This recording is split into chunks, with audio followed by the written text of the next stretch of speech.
This bill is a deal with the devil.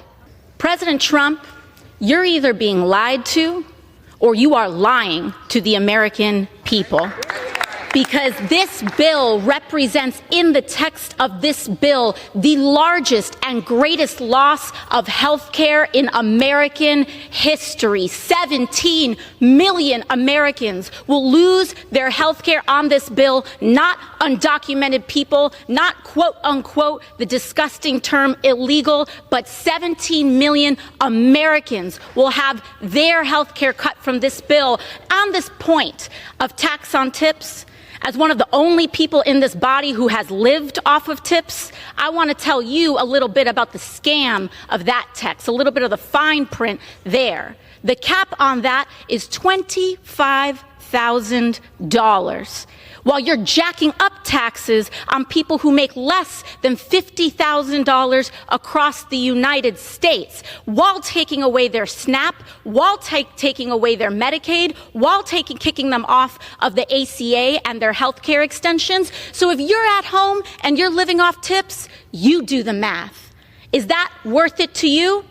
Losing all your health care, not able to feed your babies, not being able to put a diaper on their bottom in exchange for what? This bill is a deal with the devil. It explodes our national debt. It militarizes our entire economy, and it strips away health care and basic dignity of the American people. For what? To give Elon Musk a tax break and billionaires the greedy taking of our nation. We cannot stand for it, and we will not support it. You should be ashamed. According to my title, it states that people thought that black people are going to suffer when they voted for Donald Trump. Or there's a group of people thought that suffering is only for black people, not only white folks, but even Latinos, not only Latinos, but even Asian Americans or these other minority groups. They have been taught to believe that suffering is for black people alone. Now, the twist is, even Africans who are going to America, they have been taught to believe that black people or black Americans, they suffer a lot. Or black Americans, or the suffering of America is for black people. The complaints of America is for black Americans alone. So that's what I'm going to talk about it in this video. Blessings to you, my people, from the motherland and across the ocean. And thank you so much for being here. Welcome to my YouTube space. Thank you so much for being here. Now, family, what I'm going to talk about is something that needs to be said. Reality, it needs to be said. And I'm going deep into it. I don't care if it is shaking the room. I don't care if it's uncomfortable to some people, because the truth is always not comfortable, but it is necessary. So the truth is, white Americans and some other minority groups, especially those who backed Donald Trump, believed in their hearts that suffering was meant for black people. I know, maybe I talked about this on my previous videos, but there's some videos that have triggered me about white people crying, realizing that they were wrong, the MAGA, FAFO, and every these things. Let's watch these clips and then we come back, and I want to explain to you what I'm trying to talk about. So the other day I heard that in Nebraska, farmers are about to lose their farms because they voted for Trump. If they only had someone to let them know that voting for him was going to be so disastrous. Oh no, wait, they did. But I guess the only thing left to do now is to sing about it. There was a farmer had a farm, E-I-E-I-O. He was racist and he voted for Trump, E-I-E-I-O. With a racist here and a racist there, here, there, everywhere there's ICE raids. There was a farmer had a farm, E-I-E-I-O. Keyword here is had. Regarding all these farmers that are now crying about possibly losing their farms because they voted for Trump, this is why you absolutely should not feel bad for any of these farmers that voted for Trump. Now, the ones that didn't vote, yes, feel sorry for them, go support them, do whatever you need to do. But the ones that voted for Trump, do not feel sorry for them, and let me tell you why. I am a builder, and I've been building shit in Oklahoma City going on like 20 years now, and farmers are not stupid. If you have the ability to manage a farm and understand the weather, the climate, your machinery, the chemistry that goes into your crops, you are not a stupid person. You're just not.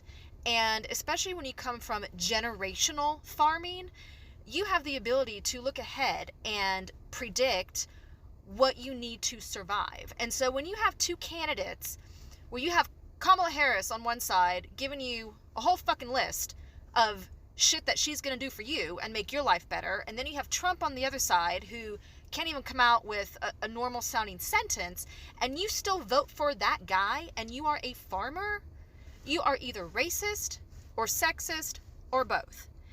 And they're only crying now because now they are being treated exactly how they voted for other people to be treated.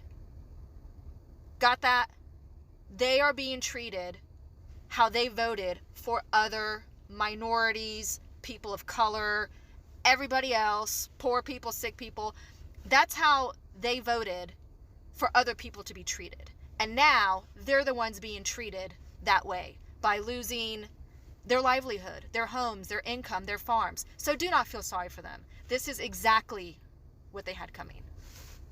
Quick follow-up as to why exactly would Trump be doing this to farmers anyways, and I'm guessing 99% chance it's because he wants to bankrupt farms so his corporate buddies can come in and do a land grab. Basically what you have been seeing the last few years, major companies buying up a bunch of rental houses and jacking up the price of rents, and it's all going to corporations. It's probably something similar to let these farms go to foreclosure and his corporate buddies be able to come in, swoop them up, and now you've got bigger companies involved in more of our day-to-day food.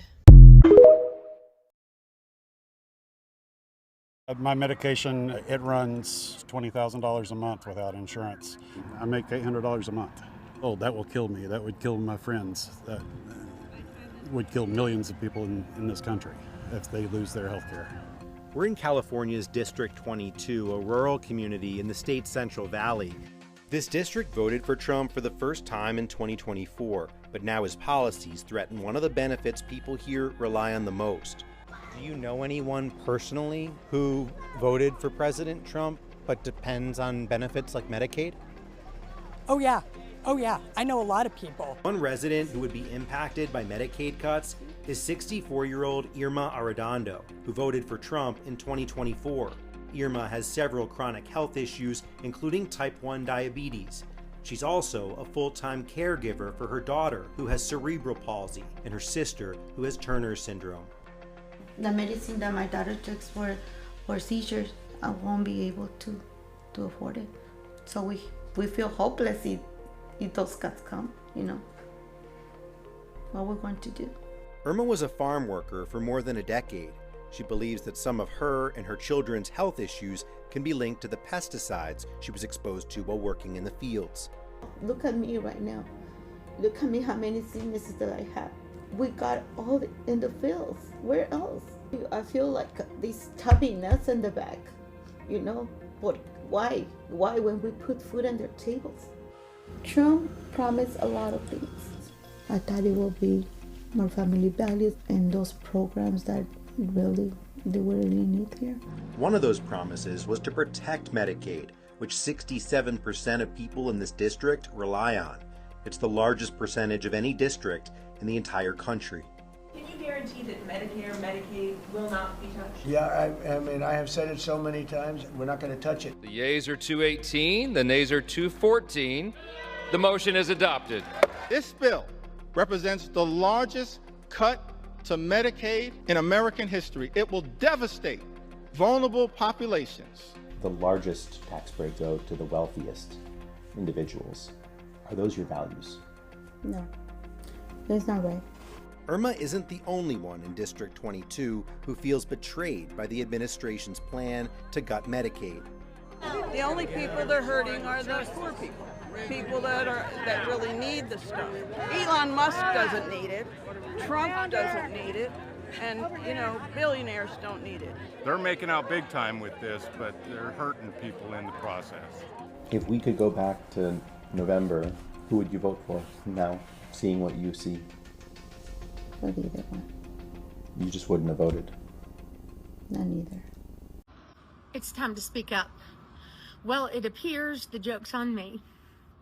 It appears I have been the biggest fool alive.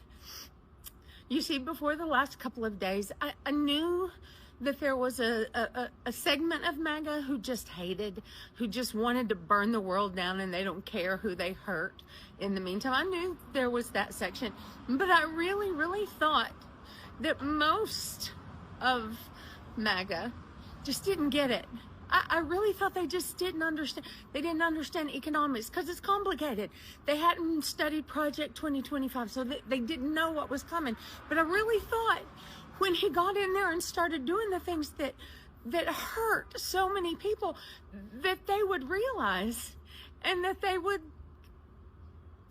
But they don't care. Y'all have been telling me this for 2 months, and I kept saying, no, we just have to explain it to them. We just have. Now, I know there are a few, and I thank you guys. You make it worth sticking with this. But over the last couple of days, I have realized that the majority of Republicans do not care how many people are hurt. And they are exactly what Palpatine said. They're the ones he was talking about when he said he could unalive someone in public and they would still vote for him. I thought they just wanted lower egg prices. I thought they were struggling in the economy and it was hard and they wanted their lives to be easier, and they listened to that. And that's why they voted for him. But they don't care. They literally don't care how many other people in this world are hurt. See, the difference is I'm willing to pay more for my eggs if it means no one in my country goes hungry tonight. I am willing to pay more for my eggs if it means everybody can have an egg. But they really don't care. And I am heartbroken that so many in my country don't care. That so many won't go love their neighbor. But I want to thank those of you who are. You're the ones keeping me going. Go love your neighbor. You know why we voted for Donald Trump? Because the middle class man finally thought he was going to get ahead in life. You said no taxes on overtime. Big, bold, beautiful letters. We thought, hell yeah, why would we not vote for that? Then you turn around and pass the bill and it's a crock of shit. It's a tax credit for the people that make a certain amount of money. Of course, when you put it in big, bold, beautiful letters, it looks great. We're going to vote for you. And you knew what you were doing. You were baiting people in, saying, no taxes on overtime. You didn't give no fucking details. Your details that we read ain't worth a flying fuck. That bill, and I think Donald Trump's going to be great for the economy. It's only been 7 months. Give the man a chance. I get it. But the first fucking bill wasn't worth a shit. A lot of shit went wrong in that bill. Because we were misled. And you say, well, no, we were misled because a lot of people go off what Donald Trump says. We're not going to go read the shit. We're going to go off what he says. He needs to be more transparent with us whenever he talks about major life-changing topics like no taxes on overtime, no taxes on tips, no taxes on Social Security for the elderly people. Instead, there were stipulations on all of it. The transparency was a fucking zero. The bill is a fucking zero. Still gotta hope it's only been 7 months, but fuck. I voted for Donald Trump, and that is something that I am not proud of. I regret that vote every day. I am using this platform because I want others out there like myself to come forward.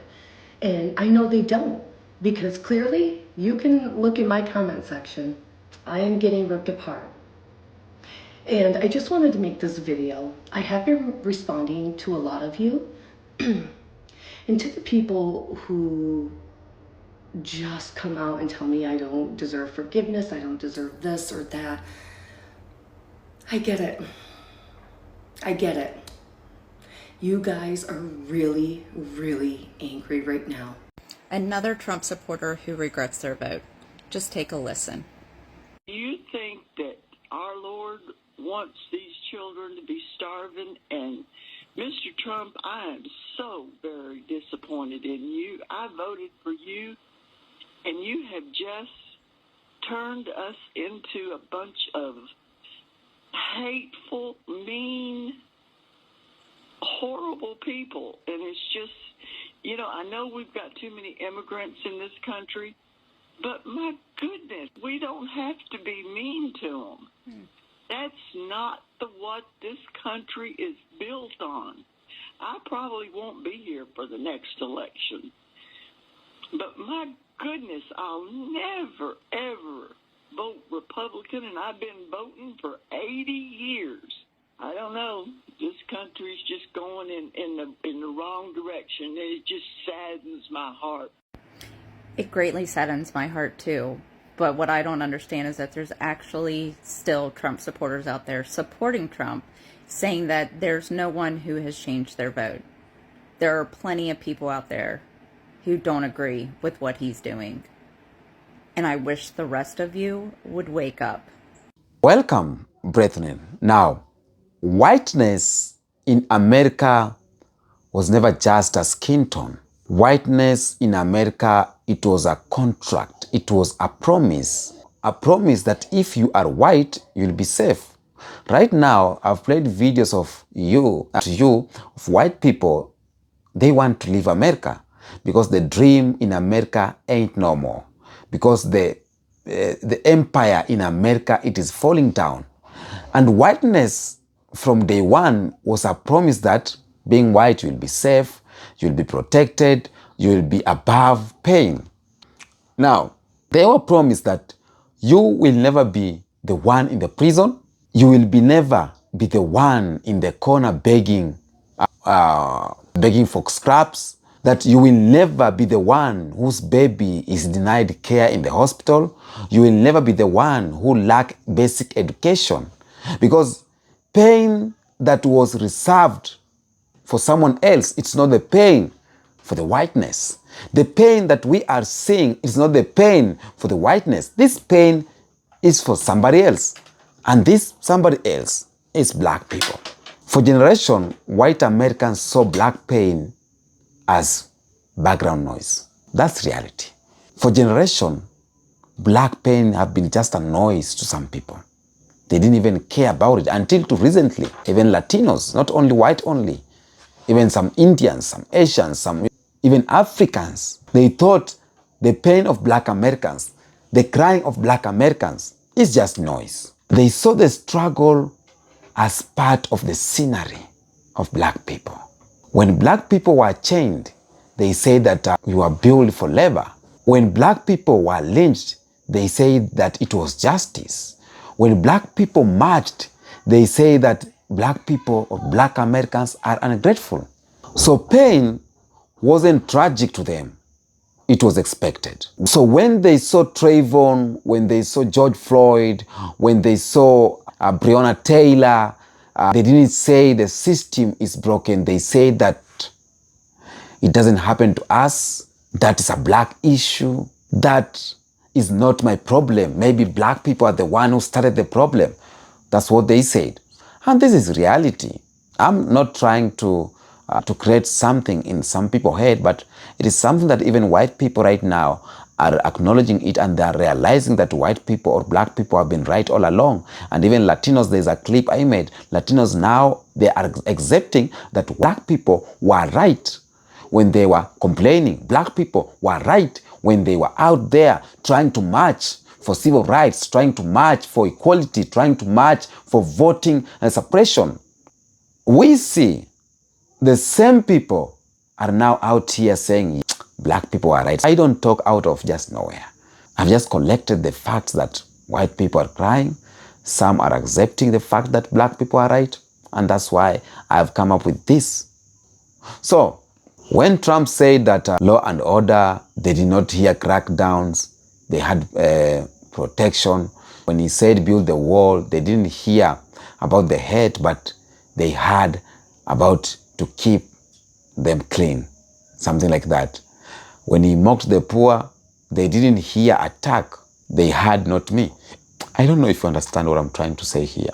They believed that suffering could be outsourced, dumped, projected as long as they stayed white. But that was a lie. That was a big lie. Because the same boot they cheered for, or the same boot they stepped on the necks of black people with, it is now turning on them. It is now stamping on theirs. Let me talk about the truth here. Donald Trump wasn't some abnormal moment. He wasn't a mistake to be created. He wasn't a glitch. Donald Trump was a mirror of white supremacy. He reflected what America, or what white America, has always whispered. He said out loud, he said it out very loud, what many only say behind closed doors or only on dining tables. He sold them a dream of make America great again, that whiteness will protect them forever, that they will never be the ones desperating, or they will never be the ones behind prisons, or they will never be the ones begging, they will never be the ones broken. He told them that I'm gonna bring back your power. I'm gonna make America great again. I'm gonna bring back your comfort. I'm gonna bring back your dominance. That was the campaign of Donald Trump. And they believed him because deep down they missed the days where the world was titled on the favor of white people. They missed the day where white supremacy had this all of power controlling the systems. You understand me? They missed those days. And that's why maybe they voted for Donald Trump. They missed being the only one considered real Americans. They missed being the only ones given the first priority when they are going to look for jobs. And that's why Trump said he'll bring American jobs back to Americans. And they went ahead and voted for him. What does that mean? If you are so keen, you could understand that Donald Trump is trying to bring America back to the white supremacy. And that's why we have discussion of white-only towns, segregation, everything. You understand me? White people, or white supremacy, or white system had missed being at the top at every list. They had missed being, I'll call it black, or they missed black silence, where black people were not supposed to talk. They missed the black suffering. They missed the black submission. When Trump raged against the system, they thought that he was going to fix it for them. That is the reality. But let me tell you, my family, and listen very, very, very closely. You can't fix a broken system by empowering the same evil that built it. You get me right? You can't do that. You can't cure racism by voting for a voice of racism. You can't end inequality by handing power to the most corrupt. And now, the bill has come due. The pain they thought they could ignore is knocking at their own doors. See what's happening to the white farmers. The white farmers are out here creating videos regretting. White people are out here regretting. And black people ain't happy because this is happening. Black people are sad because if they could have listened to them, maybe things could be better. Let me say this for the record. Black people want America. That is reality. America was warned by black people. And they have been warning them since day one. Through speeches, through the songs, through even black people blood. Through our blood, we have been warning white America. Malcolm X warned them. Angela Davis, Public Enemy, warned them. Black Lives Matter warned them. And they were told that this system is not just cruel to black people. This system, it is cruel, and that's period. And black people told white America that the system, it is coming for you too.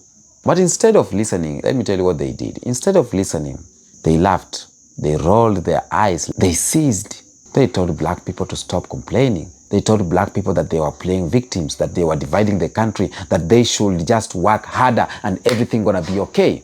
Now we are seeing something here. Their factories is going. Their wages are frozen. The children are hooked on pills. Their communities are rotting.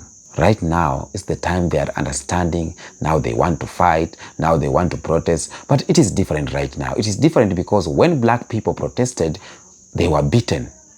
They were arrested. They were demonized. But when they protest, they get sympathy. But don't get it twisted. Black people want the white America, and they chose to vote for pain because they thought they will be spared. And when I talk about the white America, I'm even talking about the other minority groups like Latinos. See what is happening to them. The immigration policy is against them. ICE agents are on their doorsteps, but they could have avoided this a long time ago. But you see, they voted because maybe they wanted superiority. Now, some white people or some white folks are crying out here. They are saying words like, we were being silenced, we were being censored, we are the new victims. But let me be clear in one of the things. There is a difference between inconvenience and oppression. There is a difference between losing privilege and being persecuted. Now, black people aren't just fighting for comfort. Black people are fighting for the lives of everyone, for the lives of Latinos, for the lives of Asian, Indians, and white people. And this isn't about who is hurting more. This is about who has been hurting longest and being ignored. When black mothers cry, or when black women cried, the world shrugs. But when white parents cry, sidhani katikangi. When white people or when white parents cry, the world listens. When black voices shout the truth, they are being labeled angry. When white voices all echo the pain, they are called brave. And this is what I call white victimhood. And that one feels so empty to us because we have been watching them enjoy comfort while stepping over our pain for centuries. Let me talk about the black power or the black rise. We have something we call the global black power rise. Even with all the pain that's going on, black people are still rising despite slavery, despite Jim Crow, despite massification and everything. Black people still rise. Why? Because our music moves the world, our culture defines generations, our strength inspires revolutions. Black people, black Americans or FBA have turned trauma into triumph, into celebration, into winning. They have turned pain into poetry. They have turned suffering into strength. And while they break down, black people build up. While they panic, black people plan. And that's what I love about black people. While they run, black people resist. That is the black spirit. That is why they fear us. That's why they envy black people. And that's why they try to silence black people. Because, man, despite of everything that has been going on through black power or black people, we have still been creating and thriving. No matter what, we have been there all the time. And this is a global lesson. Don't wait until you are the victim to see the system clearly. Don't wait until it touches your home, your job, your freedom, your children, before you open your eyes. I'll say this, black people have been telling the truth for centuries. Black people have been saying the truth for centuries. And one thing is that we did not need Trump to see this. To the white people watching in regret, don't expect black people to fix what you broke. But if you want to walk to the truth right now, I'll say this. Start by listening, start by supporting, and start by stepping back and letting black people lead. Don't center yourself as the saviors. That is where sometimes you go wrong. You center yourself, but just step back and let black people lead and show you that this is how it's supposed to be. Because you have seen how black people have been leading. They have been leading, they have been telling what is right and leading what is right. Because we know the way forward. That's all. And we have been surviving the collapse for generations. So, To my people, my black family, I'll say this. Don't stop rising. Keep building, keep creating, keep loving, and keep speaking the truth. We don't copy anyone. We don't need to beg. We don't need to prove anything because we were born powerful. Tell me what you think on the comment section about this video. Until next episode, peace out. Probably a struggle.